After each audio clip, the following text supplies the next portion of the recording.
In the 1990s, in the aftermath of the German reunification, the occupancy of public space gained major and new attention, and sort of the following years of transient anarchy allowed for many spontaneous actions or subtle political signage in the public space. And sort of the change more or less happened in the redefinition or the occupancy of public space. Many singular, partially planned, partially spontaneous, yet always intelligent, poetic and thoughtful art projects characterized the Berlin of the 1990s. And they served as visual subtext in a city map that had gotten more and more illegible or overwritten. Just to mention a few, sort of starting with the marking of the wall in the pavement, the posters of the American Soviet soldiers at the checkpoint Charlie, the notes in Wilhelmstraße that entirely destroyed former government, the Prussian government, the Nazi government district, to the monument recalling the public Nazi book burning at Platz, or all the individual sponsored stumbling stones across the city for remembering the deported Jews, the subtle details of the along the banks of the river Spree, marking the former border, or culminating in the end in the discussions regarding the Holocaust memorial. One could really sense the public intention to maintain and restore and reuse the meaning of places. The past should definitely stay visible in the future. Renata Stih and Schnock contributed, if not ignited, a momentum for Berlin already in 1993 with a reading scheme, Places of Remembrance, and later on they contributed with a truly spectacular project, entry for the Holocaust Memorial competition called Bus Stop. The definition of monument or art action in public space in general began shifting after these projects. Their projects are always anchored in the space. They cannot be removed or moved. The works provide the spectator with precise scientific and historical information. They avoid any didactic attitude or any lofty distance of a typical monument. They are rather intruding the trivial and everyday life, and that could be called their poetic accomplishment, who themselves are inseparably linked to the place of Berlin, to the political and cultural discourse there. To make the invisible visible and to engage with the uncomfortable aspects of history is their driving force. Trained at the Academy of Art in Karlsruhe, with focus on painting and sculpture, they enjoyed a relatively classical education, if one may say so, and Frida has, on top of it, also a PhD in art history. Their work changed, matured, and gained its distinct specificity when they moved to Berlin and began living in Berlin, like so many other artists. Berlin, the place of memory, the place of haunting nightmares, the place of abused power and physical terror, the place of political resistance and anti-authoritarian movements. Stih and Schnock are keen observers, critical, assert commentators, never reclusive in their studio space. Their art projects evolve from and need the dialogue with the spectator, with a silent crowd called society. Their projects are often comments or investigations about the suppressed truth of a place and the palliative lies of contemporary democracy. It is not easy to categorize their work, which oscillates easily and seamlessly between the media, sometimes classical art pieces, sometimes an installation, and volatile. Both, as is both Renata and Frida, each hold a professorship at the Bowie University of Technology in Berlin, and both share a honorary professorship at the Institute of Philosophy and Science of Art at the Leuphana University in Lüneburg, which is north of Berlin. Renata is the chair of the Art Advisory Board to the Senate of Berlin, is member of the Advisory Board of the Normandy Institute in Paris, is co-founder of the Human Rights Watch Committee in Berlin. Frieder, besides his teaching appointment, has worked as a curator in public and private collections, such as the Museum Friderizianum. Most of you know it from the Documenta in Kassel. Is the co-founder of the exhibition organization Gesellschaft für Blickschulung, which means Association for Perception. And they both received numerous awards, fellowships, artist in residence programs, just to mention one, sort of the Rockefeller Foundation in Villaggio in Italy, and the Freund Fellowship at Washington University, St. Louis. It's an extreme honor to have them here. I'm looking forward, sort of to that lecture of yours. I have to admit that although we know each other very well, and I know most of their projects, I've never been in a lecture of theirs. So the floor is yours. You're on safe ground. Thank you. Thank you, Barbara.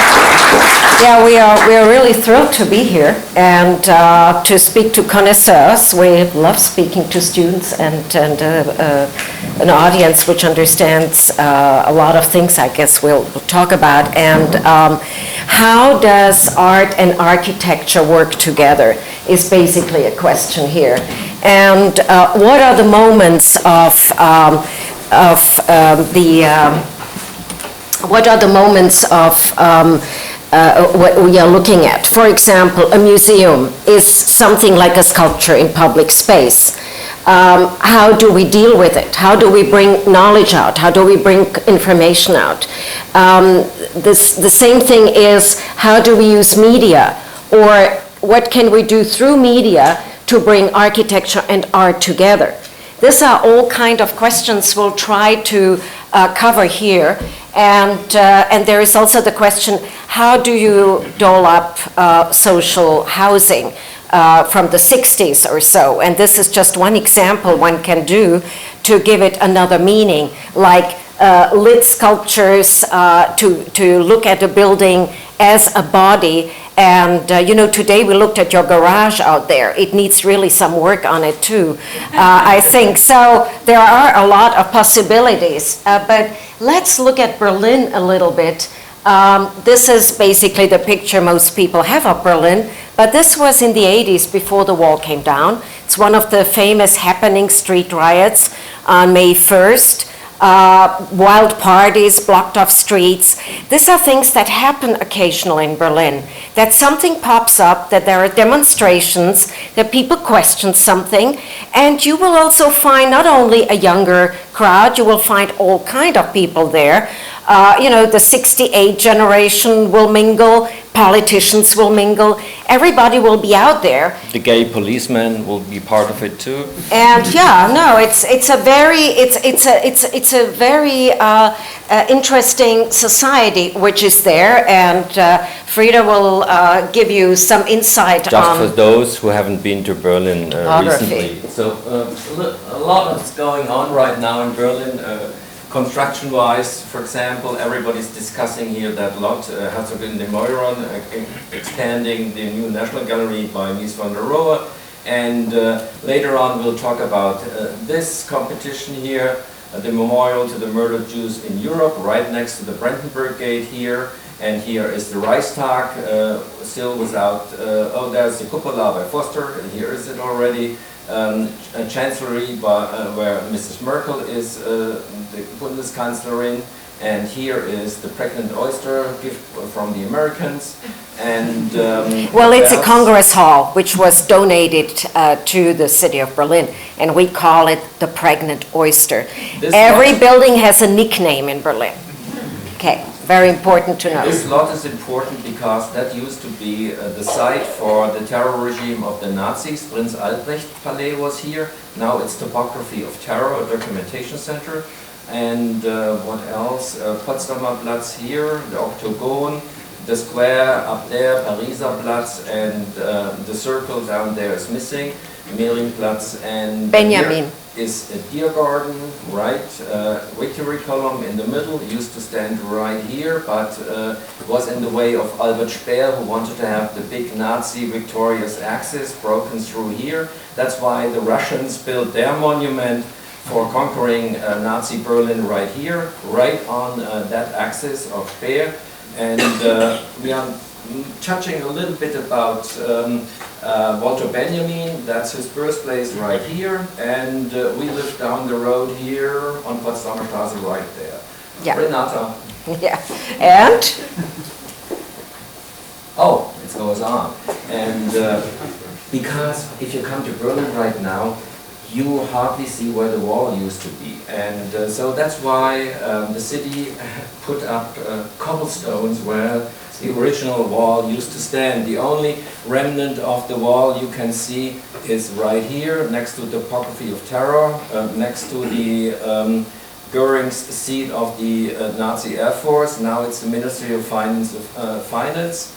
And what you see here, that's the death stripe here, and that used to be the area the East Germans couldn't enter. And so we are here in the West, and all the people who didn't want to be drafted, they would move to Berlin before 89, after the wall came up in 61, because it was the Allied status, and that's why they could avoid being drafted to the army. That we show you this picture now here, next picture please, is linked to that event. Mm-hmm. And that event is a concert by David Bowie. And in the back you see the wall. And this concert was one of the reasons why the people in the East started this peaceful, so-called peaceful revolution and wanted the wall to go away. Because you could hear the Reichstag, the former parliament, which burned and so on, is now completely transformed. The Reichstag was the scenery for this incredible concert, which you can also see on YouTube. And so people tried to move from the eastern side towards the wall and were beaten down by the police. And then this kind of dismantling of a totalitarian state started. And Bowie was a frequent visitor to Berlin. I remember that I met him once in a bar. He was just sitting there and drinking. He would always come and relax there. Berliners don't care about prominent people. They think they're important themselves. So most people feel very comfortable being in Berlin, but that's a very important thing. And so one of the memory sites, and that's also very important when you go to Berlin and talk about memory, everything there is memory. And actually it's like a nice party scene, but underneath is, should I say, the dark sides of Berlin are underneath. So there are palimpsests of history all over. This was the day David Bowie died, and that's the house on Hauptstraße where he lived, and with Iggy Pop, and so people brought flowers, the mayor came, the cultural senator came, people were playing his music all night long, and so on. And then they installed, in his memory, they installed a sign to say that he had lived there. Another map, coming back to the things I said before, here is the Speer axis, for sure, that's why the victory column had to go. This is something Renata mentioned right now, it's a palimpsest, because it's a map from around 1900, Faro's map, and you see that whenever you look at maps, and that's what we did looking here at the wonderful maps at the Castaneda Library for other projects, you have that overlay. For example, we'll later on see something linked to Wittenbergplatz, that's here, that's the warehouse, Kaufhaus des Westens. We had topography des Terrors, of terror right here already. Here is Mies again, and here is the headquarters of the Nazi army, and here next to it the armament industry, Krupp, selling the weapons during Nazi time. Here's the church where Marlene Dietrich married, and next to it where Rosa Luxemburg was killed. So it's an overlay of a lot of things, and we are just pointing out some things like the Sportpalast, where Goebbels gave his infamous speeches for the final solution. And we call it after Walter Benjamin, because he was an expert by saying you can discover your city new if you get lost and you see things you didn't expect. Yeah, and if you put them together in different ways, if you try to look at it. So this is part of an art installation, which we did for an exhibition on Walter Benjamin at Haus am Waldsee. It's an exhibition place in Berlin, a little bit in the outskirts. And so what we did was we photographed the doorbells on the Magdeburger Platz, where he actually lived, and connected it with the museum. And we enlarged and transferred the doorbells here and added names to it of famous or well-known Benjamin scholars and all kind of people who were involved with Benjamin's life. And so like a light box. So that's a very important thing for us, to connect places, that you look at a city in a way that it's all like an exhibition hall. Yeah, and one of them is this project Invitation on Alexanderplatz, U2 subway station on Alexanderplatz is the most frequented one. You see the Peter Behrens in the background. It looks a bit different today. This was also in the 90s. The subway station was used as a place for art installations. And so they would move out advertisement and bring in art. And artists could do with it what they wanted. And when we were invited to come up with something, we said, well, in the 90s, Berlin was really poor. There were huge social problems, high unemployment, like 20%. It was right after unification. And so we worked together with self-help groups. And we advertised, there were 32 billboards, 16 on each side, and each billboard was a different self-help groups. And it was about everything you can imagine in your personal life. Fear, the heart attack, fear, anxiety moments, attacks of all kind, and unemployment. Everything was covered here, and actually 1/3 more of people called at this organization and asked for help. And then television came, interviewed people on the station. So the station became really like an exhibition place. And that is really interesting, when you transform a place into something else and you approach people who would never go to a museum or hardly go to a museum, especially not to a contemporary show. So it's about incontinence, things you don't talk about, and so on. Another thing which is really important is how do museums deal with approaching people on the outside. And this is a project not in Berlin, but I find it very important to show to you. It's the Staatsgalerie in Stuttgart, one of the major museums in Germany. And we were approached by the director, and he said, we need something to bring people in through the old entrance, because they got a new building by Sterling. And everybody, when something is new, everybody goes there to the new thing, but they forget about the old museum, which was from beginning of 19th century, classicist, beautiful building. And so we used a proverb, who needs art? We need potatoes. So it was famine. It was created beginning of 19th century.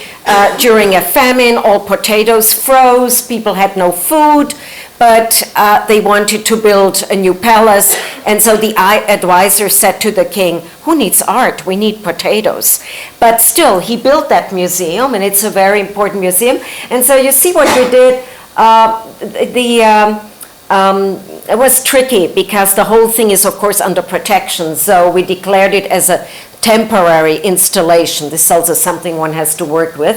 You see the king on the horse, typical, riding towards the city. And so we planted and harvested potatoes for 11 years until they dismantled it and did something else. And the interesting idea behind it is that we also installed an LED wall. And it was only possible because that ceiling was bombed out and built after 45. However, and we brought out artist names and the titles of artworks on this LED wall. So it was a continuous flow of a collection which is huge. simply 500,000 works on paper, and that's just to start with. So, and people called the museum and said, "Oh, when is the Kandinsky show?" And they said, "No, we have a Kandinsky, and it's there, and you can see it." They have a huge collection of Dürer woodcuts. You see Melancholie, Melancholia, and so on. And we also installed a red carpet, like entering a casino. So it gave the whole thing a special touch. And of course, this is one of the top images in art history. Harvest, a harvest. Think of Van Gogh, Millet, you know, yeah, it's just so famous. So the gardener would come and harvest the potatoes and give them to animals in the zoo. And so the whole process would start again, you know, potatoes would come. And it was very funny because every year in spring there would be a potato bag delivered to the museum. And of course has germs and so on, didn't know what to do with it, where to store it. It's very, very interesting.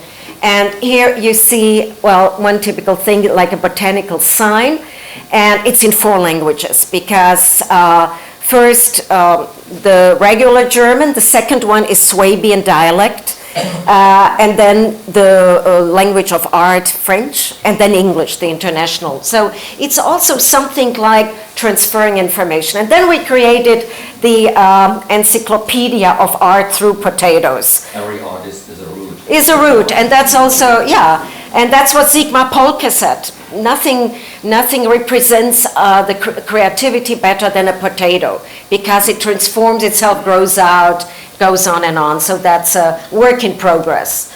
Yeah, and another work in a museum, which we thought was important just to rethink the collection, was in St. Louis. You know, St. Louis has a beautiful museum, and they let us do what we wanted. We spent a year there and created 60 artworks in relation to their collection. And we're going to show you, of course, only some. That's the building. It's fantastic. And that's the addition of Chipperfield. And right after it was inaugurated, we installed the work, which is, of course, one of the great slogans of Joseph Beuys. You may know him. He an activist, the guy who created the idea of social sculpture, interfering, and so on. The Green Party. And the Green Party, yeah, he's also co-founder of the Green Party. However, we created this banner, and we love America and America likes us. And that was part of the of an artwork they have in the museum, which is his a piece with the coyote. He did a performance, lived in a gallery in New York for a week with a coyote, and said it's like the original citizen of the US. And our answer to it was, no, dogs have the best life in America. You know, they are just so pampered and spoiled, and everybody loves dogs. Definitely, I mean, the best life ever. So we created this whole series, I Want to Be a Dog in America, which was a success, as you can imagine. Every collector wanted to have his dog photographed and, and transformed. And then an interesting picture, polka picture they have in the collection is about smoking. And we were also approached to work with the Native American collections. And so we said, well, smoking, for sure. I remember, I would dress up like a Native American as a child. Thought this was so great, identifying with it, being free, and, so created this series about smoking immigrants, because when you look at photos of immigrants, they're always with a cigarette, right? And writers and actors in former days always had like a cloud around them. And so interesting about this is, of course, that people were actually on these spots. Albert Einstein, that's the Dinky in Princeton, Hedy Lamarr in Florida, Billy Wilder, that's the Backhouse of Wilshire, Schindler Building.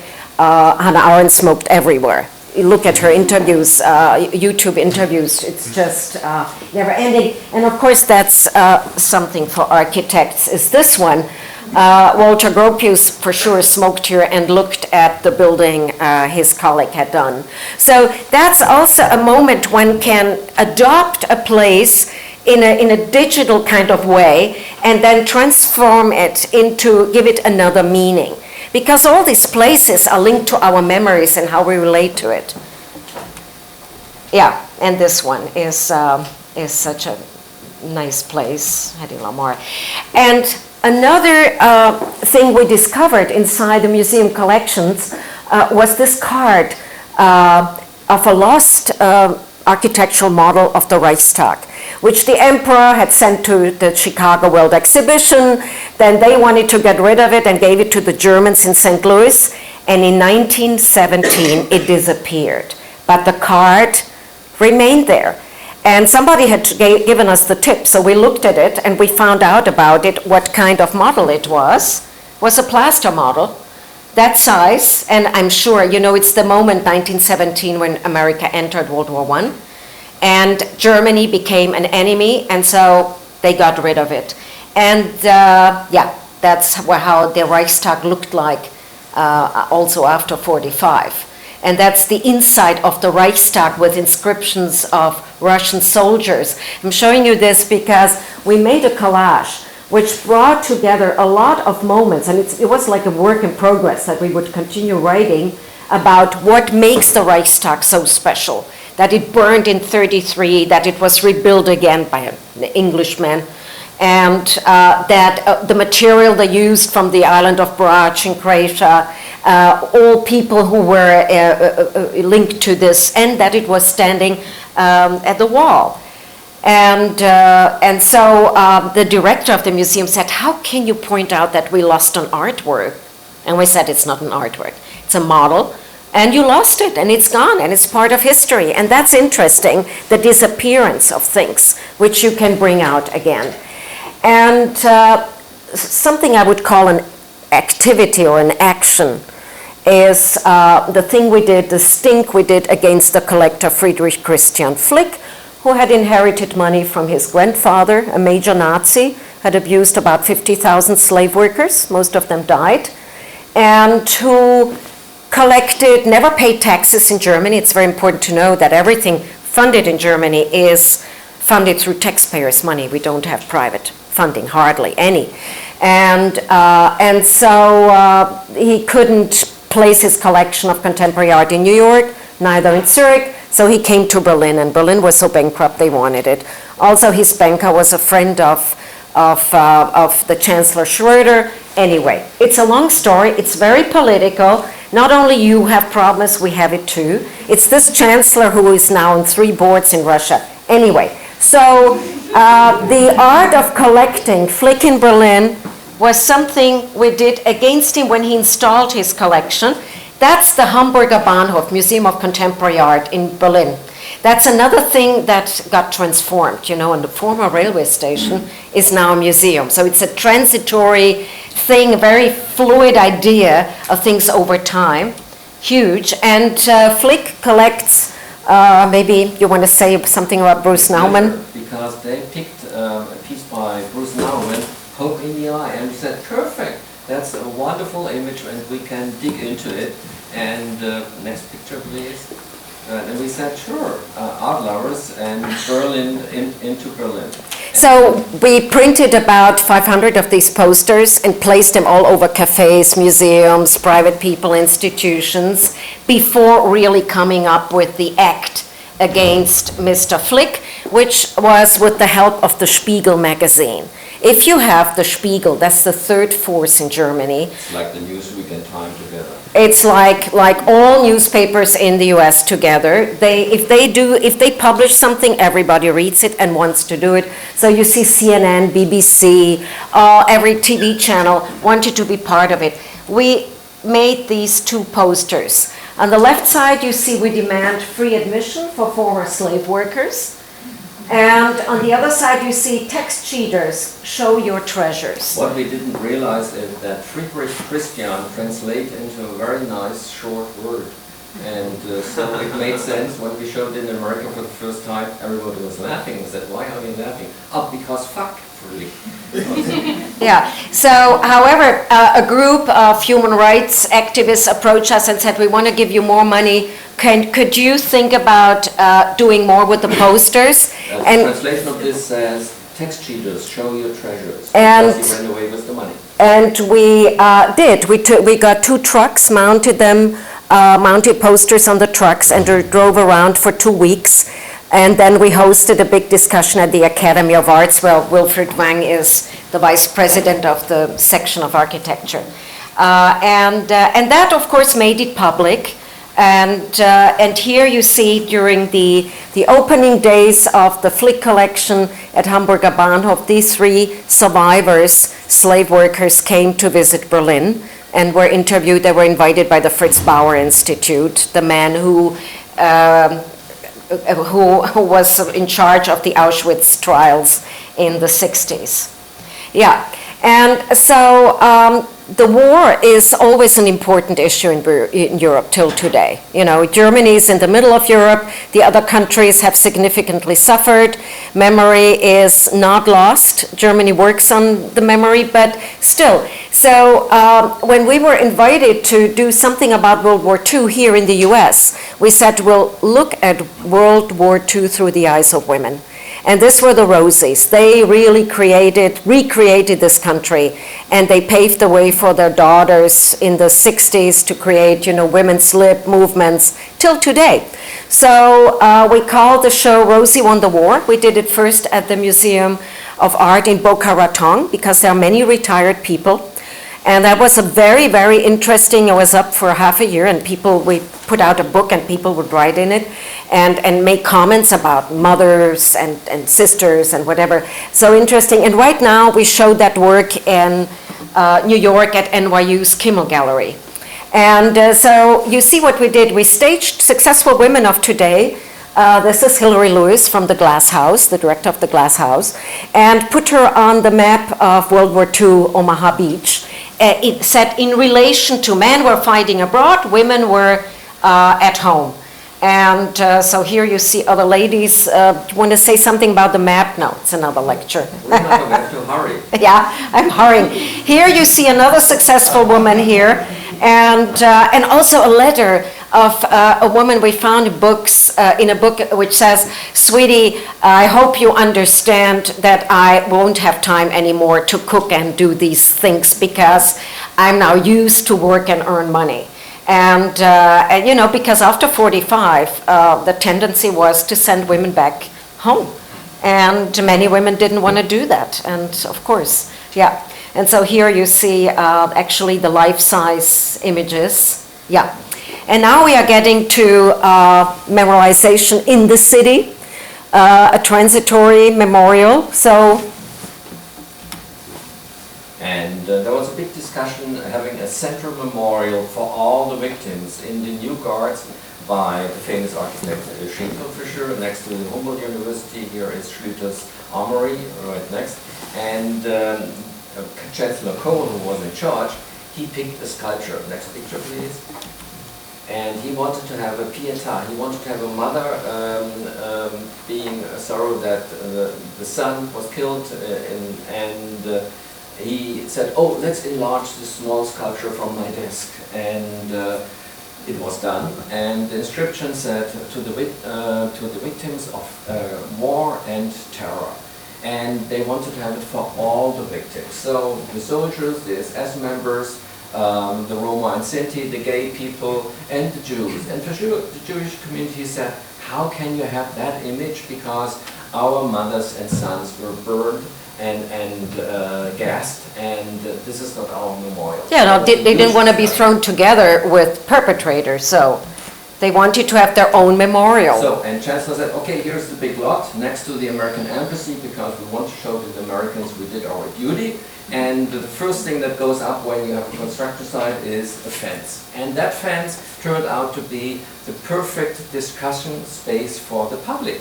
So the group who wanted to have the memorial came up with that kind of poster. Here is the site, and others glued things. The discussion is a memorial already. And next picture, please. Or here is a picture when the SS killed the people from the Warsaw Ghetto, but this is not the place. Here is the place. Sure, it's in Warsaw, it's not in Berlin. And here, for example, is the piece by Jane Kramer from the New Yorker, Victim Germany. So it was huge. And next picture. And during that time, we came along Wittenbergplatz, and suddenly I saw two guys adding to the names here underneath. This is a very early memorial from 1967. Human Rights League put it up in two sites in Berlin, one here on Wittenbergplatz next to the KDW warehouse.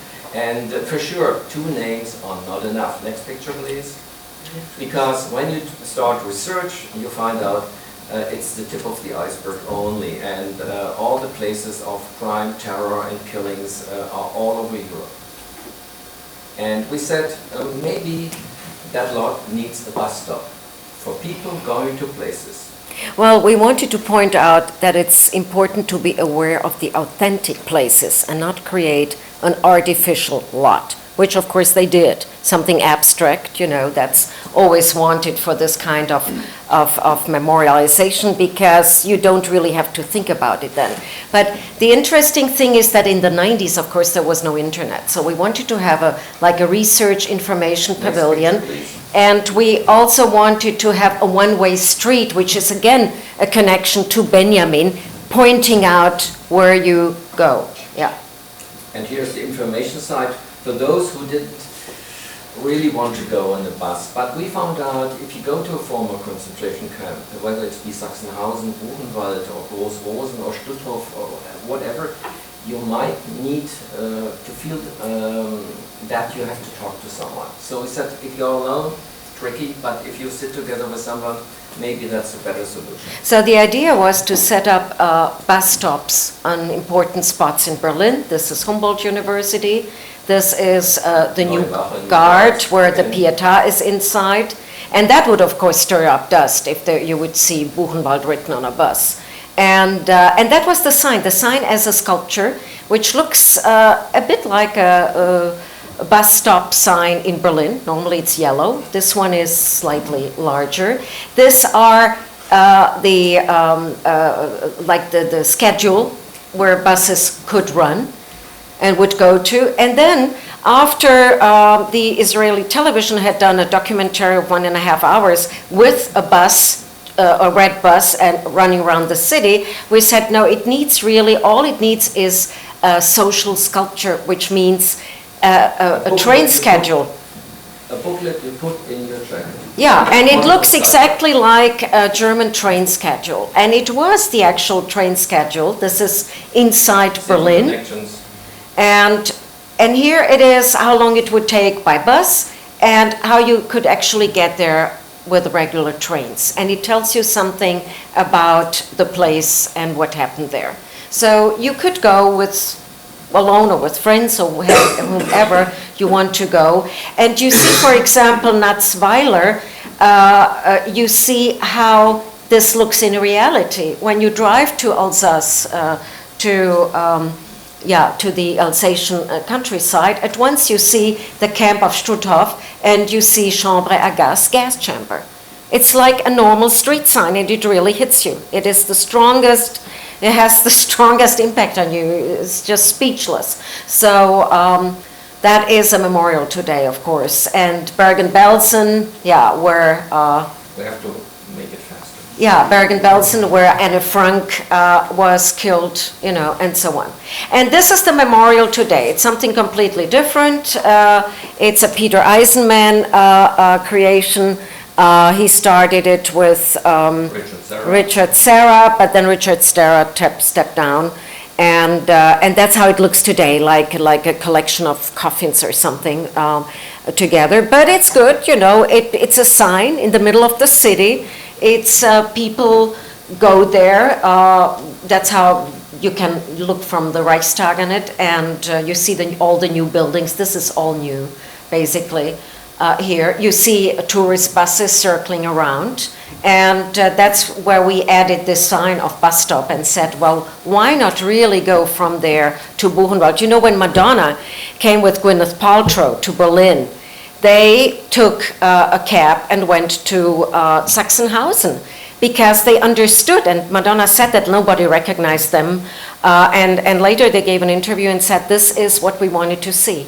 We wanted to see the authentic place, which of course is the banality of evil, as Hannah Arendt has put it.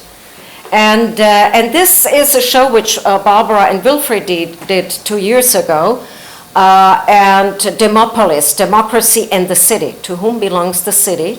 And this kind of memory projects was part of it. So we installed this sign. I think it's the first time they ever installed anything on that lawn. Now they've been using it, but we enlarged it, we made it much higher and installed it there. And even friends came and said, oh, so you run buses from there? No, it looked kind of so real. And that was the inside. You could actually take sheets of paper with the information, like from the book, and take it with you. And that's how it looks like. And there's always a city next to those sites. Okay. And another memorial which we have realized, and it's there, and you can see it when you come to Berlin, it's called Places of Remembrance.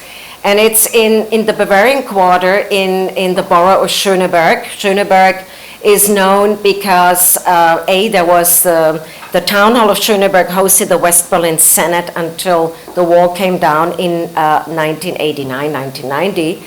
And because that's the Bavarian Square before the war, and after the war bombed out, in the back you see a small synagogue, which was then taken down in the 50s because there were no Jews anymore in Berlin. And so you see the situation here. And who lived in that area was Einstein, Hannah Arendt, Giselle Freund, and a little bit further away Dietrich. So it's a very, it's a bourgeois area. You wouldn't think about, I mean, there is nothing really what would make you go there except to look at the town hall, because that's where Kennedy said, "Ich bin ein Berliner." He wrote it down, he stood on the balcony, it's all on YouTube, go and see it, it's really interesting. You know, and he says, as a free man, I say with pride, ich bin ein Berliner. He said it because he wanted to make clear to the Russians that if they invaded West Berlin, the US would interfere. And you see the crowd, huge crowds were standing there. West Berliners were always half Americans. They always felt very, very American. And so in the end of 80s, some groups started collecting material about what had happened there during Nazi time between 33 and 45, and discovered that there was a Jewish population. It was called Jewish Switzerland as a nickname, because there were these intellectuals living there on one side, and on the other hand, during Nazi time, the Nazis would bring Jewish citizens from other parts of the city to the Bavarian Quarter, and then make them, force them to stay with other people in so-called Jews' houses, apartments, and then start deporting people from there. So it's quite a weird situation that when you walk there, you see nothing.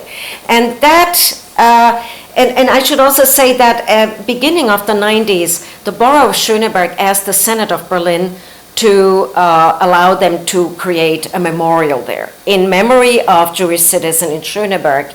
And the Senator of Building and Construction was in charge during that time. Now it's the Senator of Art. He gave permission and also gave money for it. It's a public memorial funded with public money. All our public artworks are funded with public money. I have to point that out. And so it was so interesting that I said to Frida, I think I would like to make a statement, and we did. And we walked around and took interviews with people with a hidden mic, and then created a memorial which with 80 signs, and they are attached on lampposts, and 3 large signs, maps, putting together the map of 33 and 93. And these 2 maps show, first of all, how the urban environment has changed significantly because the area was bombed out. And then we, should I say, I wouldn't say covered, but we made site-specific installations in the streets of the Bavarian Quarter by pointing out anti-Jewish laws and regulations. You see how this one is placed on Bavarian Square, one in front of the town hall of Schöneberg, and this is what you see when you come out from the subway. So people even use these signs, these maps, as normal maps. Maps are really an important part of our work, and you see the 80 images, but we don't show which image is placed where. That's the book which goes with it, and so you see how they look like. They are installed like 10 feet high, which is the law, I think here too. Can't go lower. You see the town hall of Schöneberg, and you see a sign on the reverse side. It says, files dealing with anti-Jewish activities are to be destroyed.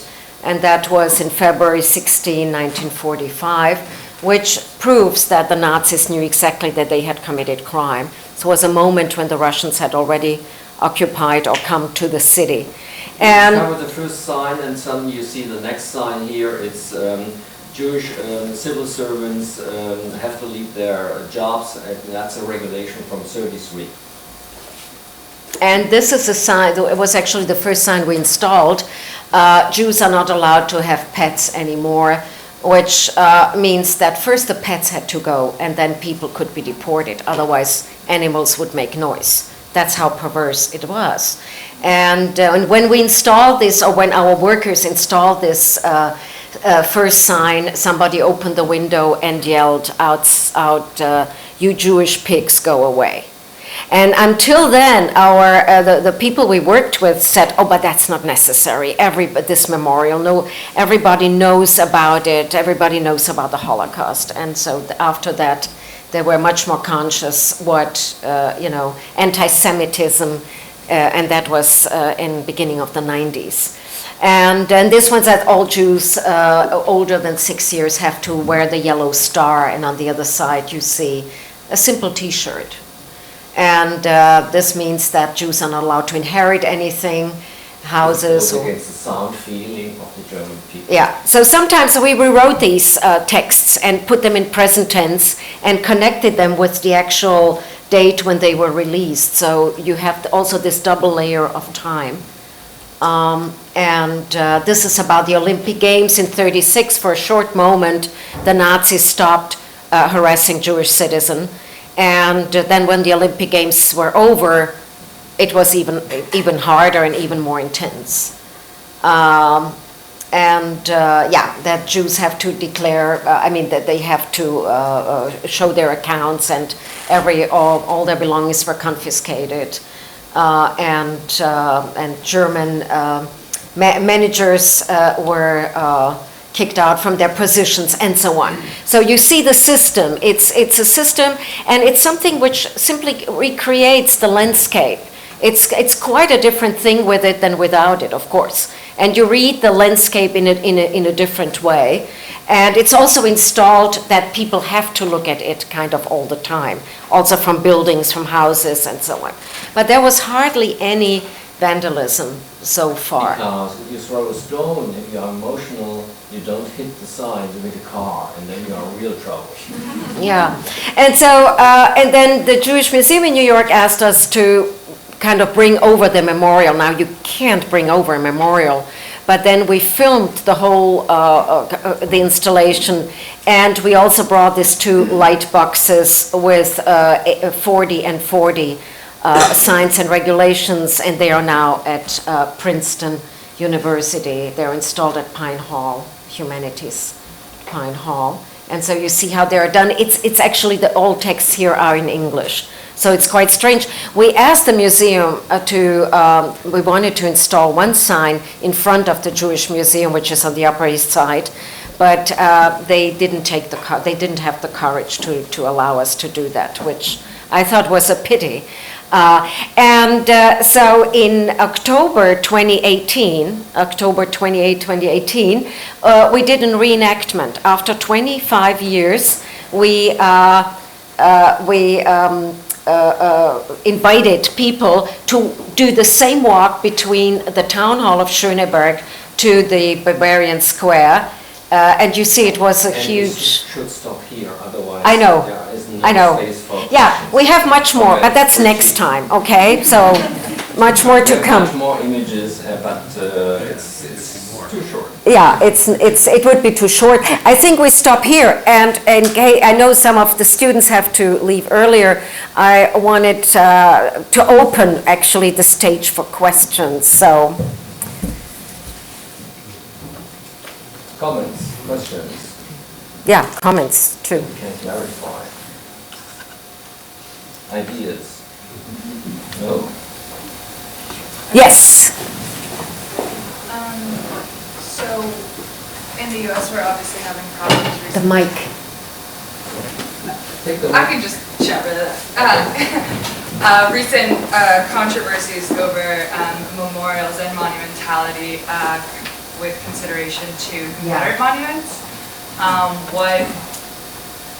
What are your thoughts on that, on how this can be memorialized in the landscape, American landscapes? I think there are a lot of possibilities. I would like to work on that. I mean, I wouldn't want to do it myself. I think it's a task for American citizens to do it. But I would love to kind of discuss it with people. There are similar discussions in Germany right now, more to do with communist memorials.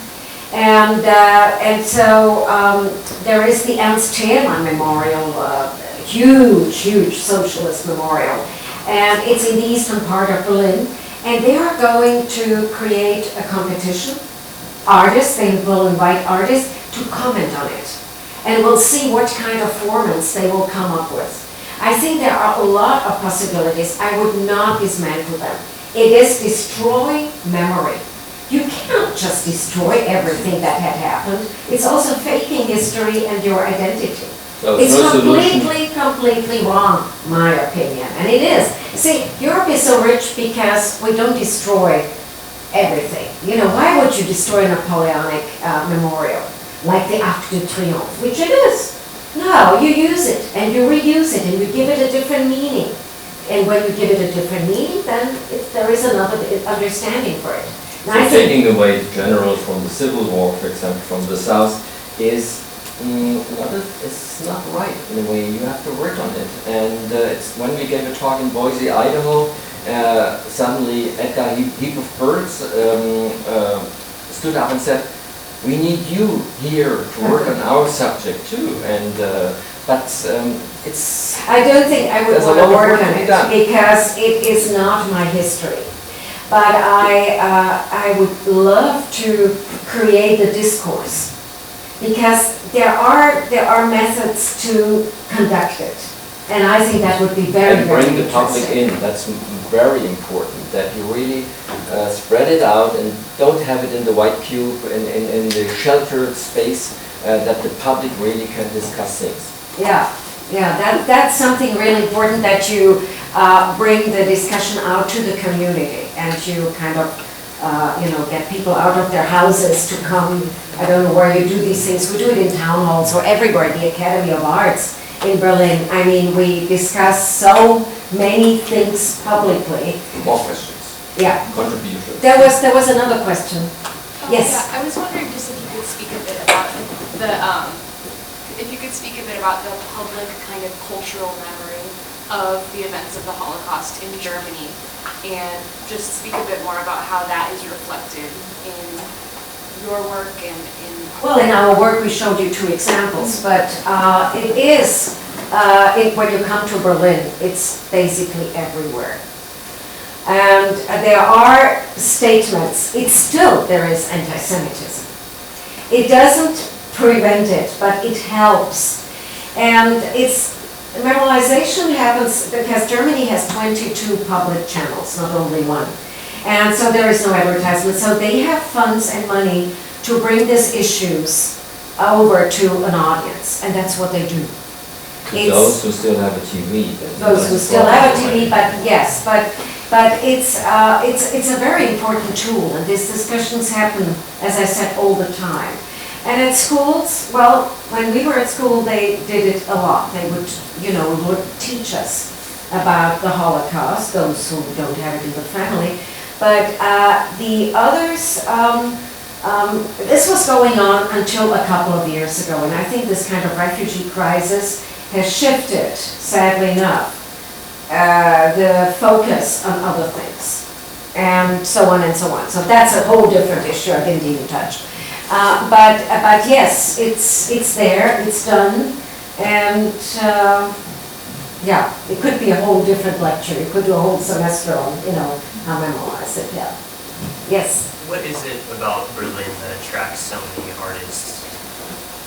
Well, I think in former days it was the projection, the gaps in the city. You could see bullet holes in the facades and so on. You can still see them. They've been sort of closed and smeared over, but they are there. You see them also in the Reichstag or many other buildings. Holes like that, but real bullet holes in street fights, and you could Rents see it. were low, that was one of the major reasons, and I mentioned you couldn't be drafted, another reason. Empty houses, a lot of squatters, so suddenly people from Swabia, where they learned always the sentence, working, building houses was the issue. They ran away and they started as squatters, now they own their houses in Berlin, so it's that's always Well, a the thing development. is, it was cheap and it was an island until '89, and it was fantastic. You would go to a club and there was Prince dancing with you. And nowhere else this would happen in such a normal way. And Berlin has always had a lot of money because the West Germany wanted to show the East Germans how great it is to be, live in a democracy. And Berlin has, you don't know what to do in an evening. I mean, I just came out from the world's largest film festival, 400 films in 8 days. I report about it and I tell you how bad it is if you have to do that and you watch 5 films a day and you are like the third day you already don't know where you've been and who you are. And that's just one. You have the jazz festivals and you have several universities who do discussions every night. Sometimes you don't know where to go first and how to catch up. So that's interesting. Of course, nightlife. The first picture I showed you, I was a clubber. I mean, I would go out every night. I would sleep one night and then 6 nights I would go out. And it's just, I wouldn't want to miss that memory. It was so great. And I think nowhere else, it seems so normal. Also, what attracts people, we were talking about it today, is that it's such a, architecture is rather mediocre. I mean, Platz is ugly. And we always think it's going to become a slum one day. It doesn't. But it's just the architecture, whatever they build, Renzo Piano ever, it's always the ugliest they've ever built anywhere. And so it's there and people feel comfortable. In Paris, you feel uncomfortable because it's so grand. Rome, I mean, it swallows you. 5,000 years of history are there and you are just a mouse. So what Renata wants to say is mediocrity is attractive. It's attractive, and that's true. It's true. It's absolutely true. Bad things are attractive because people feel good. It doesn't. And it's something also in architecture. If a building is kind of neutral, people love it. We have such architects in Berlin. And so you always wonder why do they get to do the thing? Yeah, because it doesn't disturb you. Well, now we'll get something really disturbing, but I have hope with the Herzog-Dömeron hut that it's gonna take them till 2032. And during that time, as Barbara pointed out, I'm the chair of the Art Advisory Board. I have pointed out that we, the artists of Berlin, have to use this spot under construction for art activities. That's what had happened while they were building Potsdamer Platz. They would do all kinds of things. So I think that's something we're going to do, yeah. Well, why is it so attractive? Oh, I don't know. Why am I there? Well, I wouldn't be. If I could afford New York, I would be there. But Berlin is my second choice, Okay. Yeah? You mentioned that art was publicly funded. Mm-hmm. What is the city's priority to fund public art over like basic infrastructural projects and other kind of necessary like city daily activities? That's a good question, and I tell you, that's not how we talk about it. There is the parliament, there is the budget. Germany is right now doing well, and Berlin is doing well. Everybody wants to be there, there are startups, they make money, and so on. So there is a lot of tax money, and we get a share of it. The art department, the Senate of Berlin and Europe, it's one thing, it's one fund, and we get money, and this year we get 100,000 more, which means that the funds are like that. First of all, we can initiate, we can come up with ideas. I mean, how should I say, the members of our advisory board. We have 20 people from different institutions, and I'm the head because I'm an artist. It always has to be an artist. So who is, who guides it somehow. And so we imagine things in public space. Right now, there are two things we are using, and they are under protection. Denkmalschutz is a word in Germany. One is Karl Marx Allee in the east, and the other one is Hansaviertel, the architectural exhibition from 1957 with all the famous architects. And they are doing temporary actions in public space. And that was actually our idea, to create a competition among curators and artists to come up with a concept, and then to choose artists, and then a jury which chooses which artist there should be. It's very interesting because it's really a democratic system. But there is art is a very tiny margin. The operas get the biggest job. I mean, we have 3 opera houses, each one gets 50 million euro a year. Now that's annoying. Biggest job. So We don't get some that. projects. We have some money, but not too much. Yeah, and the writers, And they this release, place, yeah. Berlin, is always under construction. So it's immer in Werde. And Yeah, so becoming, yeah, that's this famous book now. Well, Berlin, it could also be called Berlin Becoming, or Becoming Berlin, That's because it never ends. It's always like a permanent transformation with things. But just to answer it clearly, social issues are social issues, kindergartens and so on, and art is art. And then the federal, we don't have a federal minister of culture, because each state in Germany has its own minister or senator, depending on the format they have, or government they have. Berlin is a city and a state, like Bremen and Hamburg. But the federal, there is a federal advisor to the chancellor, and she has loads of money to spend on art. It's really a shame that we don't have it, but anyway, sometimes we get them to, collaborate with us. And so they can also initiate things in the city. So for example, if they build this museum, Herzogtümmerei, Berlin has the right to create the whole landscape around it and choose public art with it, or art and architecture. There are 2 layers we have. Kunst am Bau, which is art at a building, or public art. And there are also different funds and different laws. Yeah, and I tell you, you need advisors to advise you how to use this. And we're not talking about Totoloto money. That's a big chunk too. Yeah. I think it is, just to add on to that, I think it is really, really important that there is this public funding of our project and not just private projects, because they would never invest in this kind of obscure projects also. And so I think that's why this happens. Yeah. The juries are mixed together. You have an art person, but you also have somebody from the borough, and then you have a completely different person from the government or administration in it. Then you have a bunch of artists in it, and so on.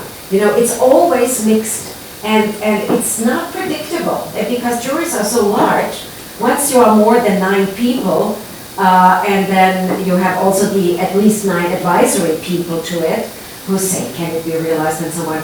You have 18 to 24 people in a jury. You can't say, oh, we'll launch this project. It's very hard, really. But architects always have the biggest say in it.